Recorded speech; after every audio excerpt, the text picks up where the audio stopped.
హన్మకొండలోని city మహిళా degree కళాశాల ఆధ్వర్యంలో ఆరా-2026 రీరైటింగ్ టాలెంట్, కాన్ఫిడెన్స్ మరియు ఎక్సలెన్స్ ప్రోగ్రాం అంబేద్కర్ భవన్లో ఘనంగా నిర్వహించారు. యాంకర్ ఈ కార్యక్రమానికి స్పెషల్ గెస్ట్గా ప్రముఖ గాయని శిరీష హాజరై తన పాటలతో విద్యార్థుల్లో ఉత్సాహం నింపారు.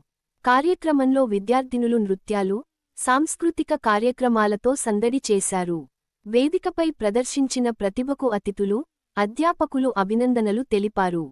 ఈ సందర్భంగా కళాశాల డైరెక్టర్ చిట్టెటి రాజేందర్ రెడ్డి మాట్లాడుతూ, విద్యార్థులు ఆటపాటలతో పాటు చదువులోనూ ముందుండాలి. ఆత్మవిశ్వాసం, ప్రతిభ, క్రమశిక్షణ కలిసినప్పుడే భవిష్యత్తులో ఉన్నత శిఖరాలు చేరగలుగుతారు అని పేర్కొన్నారు. ఈ కార్యక్రమం విద్యార్థులలో ప్రతిభను వెలికితీసే వేదికగా నిలిచిందని, ఆత్మవిశ్వాసాన్ని పెంపొందించే దిశగా ఉపయోగపడిందని నిర్వాహకులు తెలిపారు.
Yes.